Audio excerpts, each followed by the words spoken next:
Buenas Shurs, en este vídeo os voy a enseñar cómo instalar una radio con pantalla en el salpicadero de una Citroën Berlingo del 2005 sustituyendo la pieza original que contiene la pantalla del ordenador de a bordo por una pieza impresa en 3D. En la descripción del vídeo encontraréis el link para descargar los archivos STL por solo 10 euros, que solo por el tiempo que os vais a ahorrar en hacer el diseño y el ahorro en material y dolores de cabeza ya sale a cuenta. Para que os hagáis una idea, en este proyecto llevo trabajando 7 meses en mis ratos libres. Habré gastado más de 2 kilos de filamento y más de 100 horas de impresión en todas las pruebas y versiones que he ido haciendo. Primero os voy a explicar todo el procedimiento que he seguido, ya que creo que puede ser útil por si alguien quiere embarcarse en un proyecto de este estilo. Pero si lo único que queréis es ver lo que hay que hacer para montar la radio, podéis pasar directamente al minuto 5 del vídeo. Como podéis comprobar, al quitar la pieza original queda un hueco con muchos recovecos. Todo eso hay que medirlo a la perfección para que luego pueda encajar la pieza impresa en 3D. Si como yo no tenéis un escáner 3D, ayudarse de cartones para coger medidas facilita mucho el trabajo. Os recomiendo que no seáis tan cafres como yo, que en un arrebato de autoconfianza desmesurada pensé que a pesar de haber medido todo varias veces, todo encajaría bien a la primera y puse a imprimir la pieza entera del tirón. Es mejor, por ejemplo, imprimir primero la zona de la base hasta asegurarse que todo encaja a la perfección y luego imprimir la zona de la pantalla hasta ver que encaja bien y así con todas las zonas importantes antes de lanzarse a imprimir el diseño entero. Os puedo asegurar que esta es la mejor manera de proceder y que será con la que menos tiempo, filamento y dinero vais a perder. Como podéis ver, la calidad de la impresión fue lamentable, me da hasta vergüenza enseñároslo porque realmente da pena. La cuestión es que hasta ahora solo había usado la impresora 3D para hacer piezas útiles independientemente del acabado que tuvieran y nunca me había puesto a optimizar los parámetros de impresión porque me daba una pereza tremenda ponerme a perder tiempo haciendo impresiones, ajustando parámetros y volviendo a imprimir para tener un acabado que en principio me daba igual. Después de quitar todos los soportes, ver que las patas de sujeción se habían impreso tan mal que incluso perdí una de ellas al quitar los soportes y a pesar de que la calidad de la impresión era mala, me sirvió como una buena base para continuar con el proyecto. La idea de que la nueva pieza no fuera mucho más grande que la original aprovechando todo el hueco interno del salpicadero me molaba. Ahora solo quedaba comprobar qué tal quedaba en el salpicadero y ver si encajaba. Pero nada, no encajó de ninguna manera, pero sirvió para ver que es mejor imprimir las patas por separado y luego unirlas con tornillos e ir viendo qué zonas de la pieza debía ir modificando para lograr que encajara bien del todo. En la siguiente versión decidí imprimir solo la parte de la base, seguí sin modificar ningún parámetro de impresión y aquí ya sí que algo raro estaba pasando. Como veis, las impresiones empezaron a darme muchos problemas y fue cuando me decidí, porque no me quedaba otra, a invertir tiempo en tocar parámetros de impresión, cambiar boquillas y partes del extrusor y tras muchas horas invertidas y no ser capaz de que dejara de hacer hilos en las retracciones, ya no sabía si cambiar el extrusor entero o tirar la maldita impresora por la ventana y comprar una nueva. Al final decidí cambiar el extrusor y fue cuando descubrí el Orca Slicer y lo fácil que es hacer una calibración de los parámetros más básicos e imprescindibles, que son la temperatura, el flujo y las retracciones. Y os lo resumo rápidamente. Primero hay que hacer un test de temperatura, tan fácil como ir a calibración, test de temperatura y poner los rangos de temperatura que traiga la bobina de filamento que has comprado. La imprimes, seleccionas la temperatura que haya quedado mejor y lo pones en los parámetros de impresión. Ahora vamos con el test de flujo. Aquí para ir bien hay que hacer los dos pasos, pero vaya, viene a ser el mismo procedimiento. Imprimimos las piezas que salen y las inspeccionamos buscando el flujo que no deposite demasiado filamento y que tampoco se quede corto, y modificamos el valor del flujo teniendo en cuenta dicho porcentaje. Por ejemplo, si en el que pone 10 es el que queda mejor, quiere decir que debemos aumentar el flujo un 10% del que venía por defecto. Luego pasamos al paso 2, en que afinamos un poco más siguiendo el mismo procedimiento pero con un cambio de flujo más preciso. Finalmente vamos con el test de retracción. Dejamos los parámetros por defecto y lo imprimimos. Si vemos que quedan hilos entre las dos torres, medimos con un calibre la altura mínima donde ya no hay hilos y esa distancia será la que debemos poner en los parámetros de impresión referentes a la retracción. Así que tras varios intentos donde también es útil pillar la Dremel y modificar las piezas para ver qué zonas es necesario modificar para que encaje todo bien y aprovechar el espacio interior, por fin conseguí mandar a imprimir la versión semidefinitiva. Esta la imprimí en PLA con la intención de probarla durante unos meses para ver si habría que hacer alguna modificación para la versión definitiva que iba a ser en PETG. Como no me iba a llegar la bobina que estaba usando y para aprovecharla, en el momento en que quedaba poco para que se acabara, empalmé una bobina nueva. Eso se hace fácil con un soldador de estaño. Derrites un poco ambas puntas, las unes apretando y vigilando que queden lo más alineadas posible y luego con un cúter bien afilado o con la Dremel cortas el sobrante. De este modo puedes aprovechar al máximo las bobinas sin tener que tirar filamento. Ahora solo quedaba imprimir las 4 patas que sujetan la pieza al salpicadero y las 3 piezas que sujetan la radio a la carcasa. Tras quitar los soportes de la pieza, vamos a comprobar que la radio encaja correctamente en su sitio. Para ello, quitamos el botón de subir y bajar el volumen y colocamos la radio por la parte trasera y nos aseguramos que encaja bien en su sitio. Ahora ya podemos empezar el montaje del resto de piezas para dejar bien sujeta la radio. Primero hay que colocar los insertos de métrica 3 y 4 mm de largo, que obviamente son para tornillos de 3 mm. Estos se colocan fácilmente con un soldador de estaño. Yo lo que hice fue cambiarle la punta que venía por defecto al soldador por un trozo de metal al que le hice una rebaja con la Dremel para que coincidiera bien con el inserto. Es importante fijarse que los insertos entren bien rectos y que no queden ni salidos ni demasiado metidos. Hay que colocar un inserto donde va cada pata, 2 en cada extremo de la barra y 2 en cada lado para las piezas en forma de L para la sujeción de la radio por detrás. Para las zonas de difícil acceso hice lo mismo con una alcayata, así se pueden colocar los insertos poniendo el soldador de lado. Una vez que ya hemos puesto los 10 insertos en su lugar correspondiente, ya podemos empezar a atornillar las patas. Hay que fijarse muy bien en la posición que deben llevar, ya que hay 2 tipos. Estas, que son rectas, irán fijadas desde delante, y en la parte frontal de la radio inclinadas hacia atrás, del modo en que se ve en el vídeo. Las otras, que tienen un poco de ángulo, van fijadas lateralmente en el hueco específico que hay para ellas en la parte trasera. Una vez colocadas deberían quedar tal que así. Yo los tornillos que usé para las patas eran de 16 mm de largo y tuve que cortarlos un poco a aproximadamente 10 mm para que no quedaran salidos. Eso lo haces fácilmente con una Dremel o directamente intentad comprarlos de 10 mm. Ahora ya podemos fijar la radio. Primero la colocamos en su sitio como hemos visto anteriormente y colocamos la barra larga a la que le hemos puesto previamente los insertos. Esta barra tiene una parte ligeramente inclinada, esa quedará en la zona que veis en la pantalla, es decir, la zona en que no toca la radio siguiendo el mismo ángulo que lleva la pieza grande. Fijamos los tornillos también de 10 mm de largo por ambos lados y ya podemos fijar las últimas 2 piezas que harán que no se mueva nada la pantalla una vez fijada. Estas últimas 2 piezas en forma de L son un poco más complicadas de colocar, ya que no queda mucho espacio libre, así que pillad un destornillador no muy largo y tened paciencia. Estas llevan tornillos de 20 mm de largo, con la cabeza más ancha, y no hace falta cortarlos. Ahora ya tenemos el montaje hecho. Si lo habéis hecho correctamente, debería quedaros algo así. Ambas patas mirando hacia atrás y la radio no debería moverse nada de su sitio. Al haber aprovechado todo el hueco que queda en el salpicadero, la radio prácticamente ocupa el mismo espacio que la pieza original, y así no molestará la visión de nada del exterior. Para colocarla en el salpicadero, lo único que queda es sacar las grapas que llevan las patas de la pieza original y colocarlas en la impresa en 3D.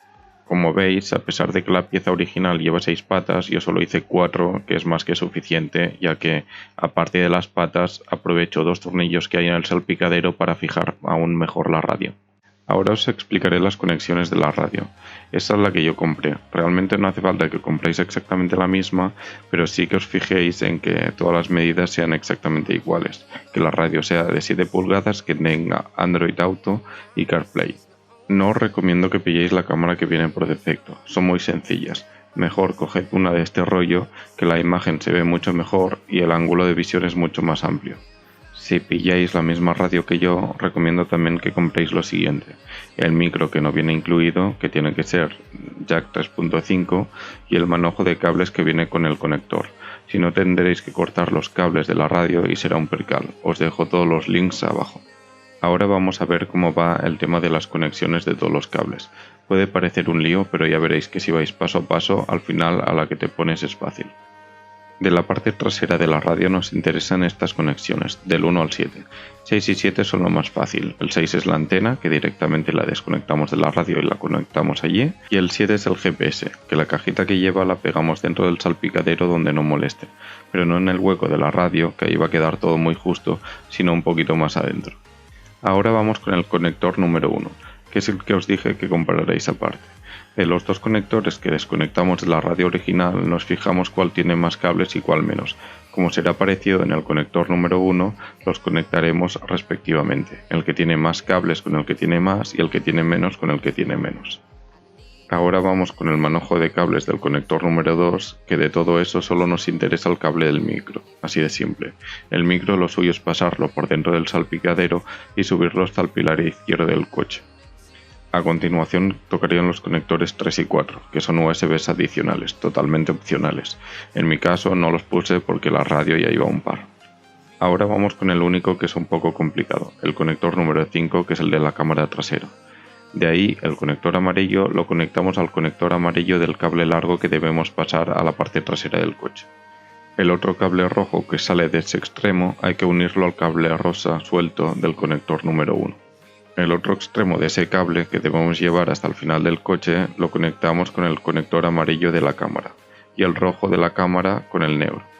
El cable rojo del conector amarillo va junto con el cable rojo del conector negro y ambos van empalmados al cable positivo de marcha atrás.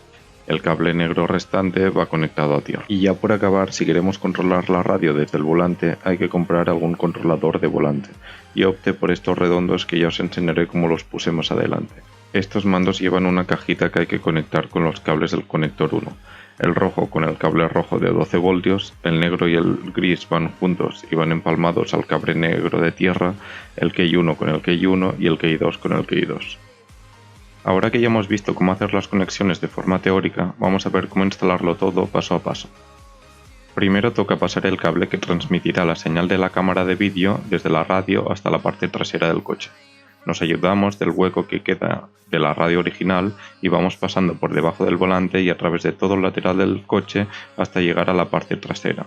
Esto lo vamos pasando por debajo de este plástico duro que queda en el lateral. Lo pasamos por este agujero siguiendo el cableado original del coche hasta llegar a la zona trasera. Aquí debemos pasar el cable a través del manguito donde pasa el resto de cables hasta el portón trasero izquierdo, que es donde está la matrícula y donde colocaremos la cámara. Para pasar el cable por el manguito lo más fácil es pasar primero una guía de cables. Si no tenéis, pues un alambre también puede servir perfectamente.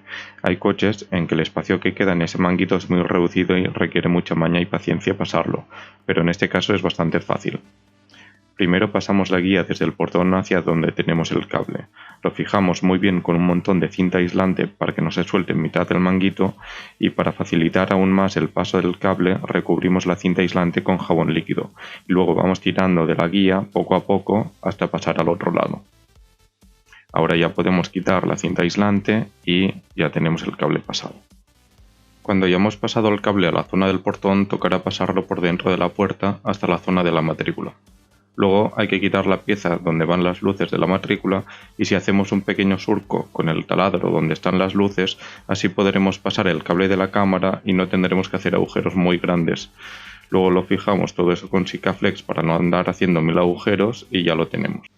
Como veis, yo puse la cámara que venía por defecto, pero como tiene un ángulo muy reducido, acabé comprando la que os he recomendado antes y la sustituí más adelante.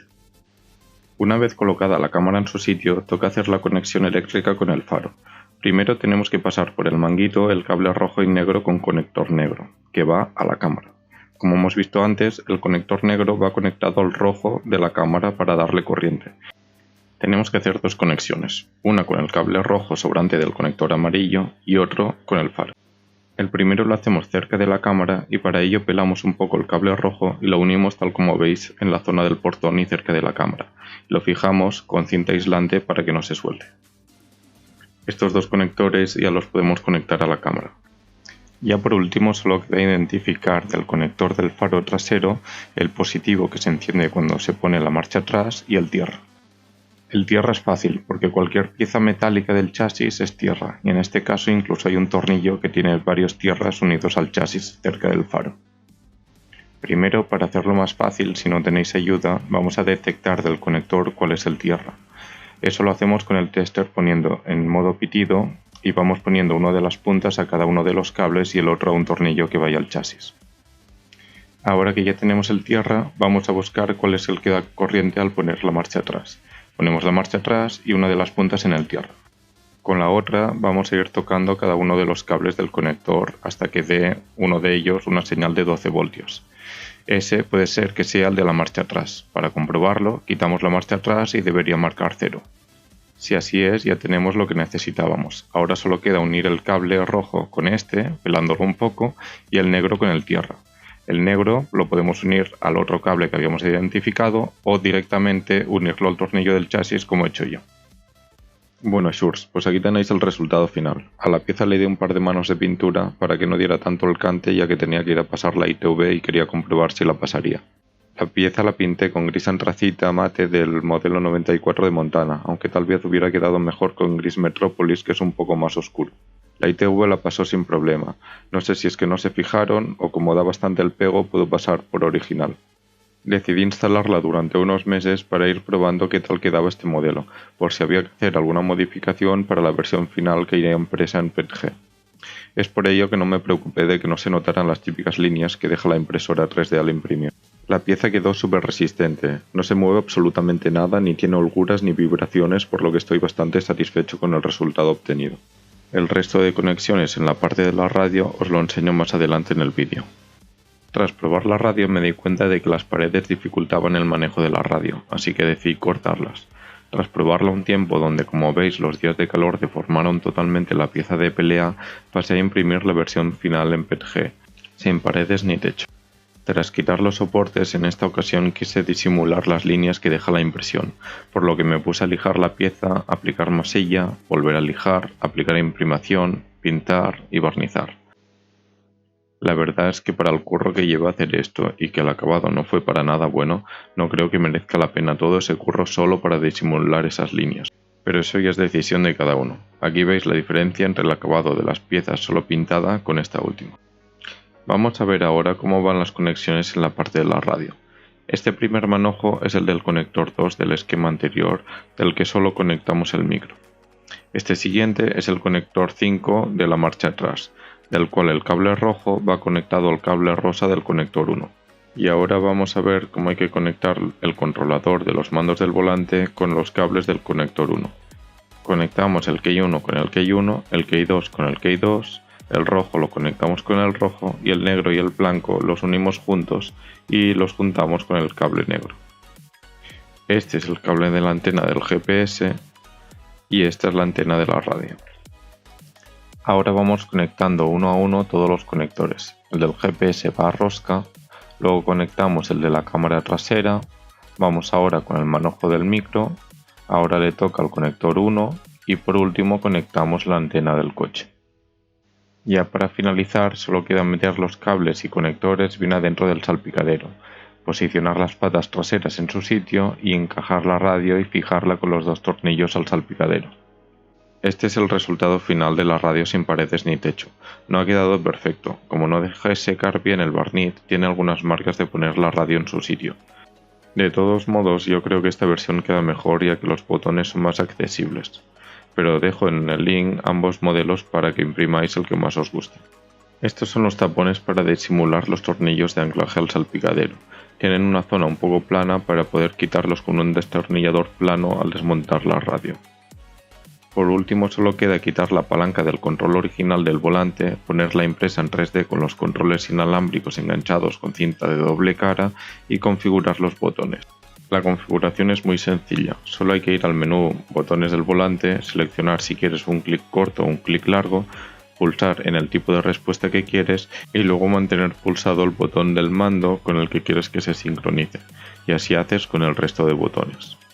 Con esto doy por finalizado este proyecto, espero que a alguien le haya servido de ayuda y si hay algún problema podéis dejármelo en los comentarios.